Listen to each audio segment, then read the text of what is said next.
হয়, আজি হৈছে দ্বিতীয় পৰ্যায়ৰ পঞ্চায়ত নিৰ্বাচনৰ ভোট গ্ৰহণ। মই বৰ্তমান উপস্থিত আছোঁ মন্দিয়া সমষ্টি চাচৰা গাঁও পঞ্চায়তৰ আলিগাঁও এম.ই. স্কুলৰ ভোট কেন্দ্ৰত। আৰু ভোট কেন্দ্ৰত পুৰুষ মহিলাসকলে ভোট প্ৰদান কৰিবলৈ দলে বলে ওলাই আহিছে। আমি কেমেৰা পাৰ্চনক সামগ্ৰিক দৃশ্য দেখুৱাবলৈ অনুৰোধ জনাইছোঁ। আৰু মোৰ সৈতে ভোটাধিকাৰ সাব্যস্ত কৰিবলৈ অহা এজন ব্যক্তি আছে, তেখেতসকলৰ পৰা কিছু মন্তব্য ল'বলৈ যত্ন কৰিম। হয় দাদা, কি ক'ব? আজি ভোট দিবলৈ আহিছে, কি ক'ব? ভোট আমি এতিয়া মোটামুটি 8টা বজাৰ পৰা ষ্টাৰ্ট হৈছে। এতিয়ালৈকে মোটামুটি 50% ভোট কিজানি হৈছে, বাকী ভোটখিনি হোৱা নাই। আমাৰ ইয়াতে 2টা কেন্দ্ৰ আছে, মানে এটা লেডিছৰ এটা জেণ্টছৰ। কথা হ'ল যে আৰু 2টা দিব লাগিছিল, কিন্তু দিয়া নাই। এতিয়া কথা হ'ল যে আমাৰ ৰাইজৰ বহুত কষ্ট হৈ আছে। তেনেকুৱা পৰিস্থিতি থাকিলে কিন্তু ৰাতি বহুত হৈ যাব। আপুনি ভোট দিছে নেকি? আমি দিয়া নাই। মোটামুটি 3 ঘণ্টা 4 ঘণ্টা হ'ল লাইনত ৰখি আছোঁ। এতিয়ালৈকে আমি তাৰমানে লাইনে পোৱা নাই। এই কথা হ'ল যে মানে সাধাৰণ ৰাইজৰ বহুত হাৰাচ দেখা আছে। আমি ভাবিছোঁ যে আগামী দিনত এনেকুৱা মানে আমাৰ ৰাইজক তাৰমানে হাৰাস্তি নিদিয়ে।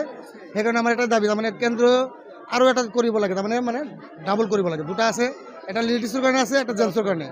গোটেই 2টা লাগে, জেণ্টছৰ কাৰণে 2টা, লেডিছৰ কাৰণে 2টা। যিটো ভোট গ্ৰহণ প্ৰক্ৰিয়া চলি আছে, এইবাৰ পঞ্চায়ত নিৰ্বাচনত কেনেধৰণৰ প্ৰাৰ্থিত্ব বিচাৰিছে আপোনালোকে? প্ৰাৰ্থী আমি এনেধৰণে বিচাৰিছোঁ যিটো আমাৰ সমাজৰ কাম কৰিব, ভাল কাম কৰিব।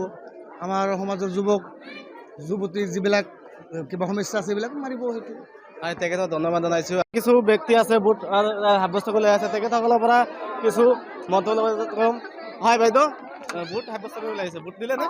নাই দিয়া, মই দিম। কেতিয়া আহিছে? মই 1টা বজাত আহিছোঁ। কোনো অস্বস্তিকৰ পৰিৱেশৰ সৃষ্টি হৈছে? নাই হোৱা। ধুনীয়াকৈ কেন্দ্ৰ চলি আছে। এইবাৰ আপোনালোকে পঞ্চায়তত কেনেধৰণৰ প্ৰাৰ্থিত্ব বিচাৰে? আমি এটা যোগ্য প্ৰাৰ্থিত্ব বিচাৰোঁ, নিকা যাতে কাম কৰিব পাৰে, সমাজৰ হকে কাম কৰিব পাৰে, তেনেকুৱা এটা প্ৰাৰ্থী আমি বিচাৰোঁ। হয়, তেখেতক ধন্যবাদ জনাইছোঁ। আৰু এজন ব্যক্তি আছে ভোটাধিকাৰ সাব্যস্ত কৰিবলৈ আছে, তেখেতৰ পৰা কিছু মন্তব্য লৈ যত্ন কৰিম। হয় দাদা, কি ক'ব? আজি ভোটাধিকাৰ সাব্যস্ত কৰিবলৈ আছে। আজি ভোটাধিকাৰ সাব্যস্ত কৰিবলৈ আহি বহুত কষ্ট পাই আছোঁ। 1 বজাৰ পৰা লাইনত থিয় হৈ আছোঁ। এতিয়ালৈকে ইয়াতে অলপ চুলো চলি আছে। কাউণ্টিংটো অলপ ভোট লোৱাটো অলপ চুলো হৈছে, মানুহ বহুত। ইয়াতে অফিচাৰটো কম হৈছে আৰু আমাৰ চবেই মাইকী মানুহসকলেও কষ্ট পাই আছে।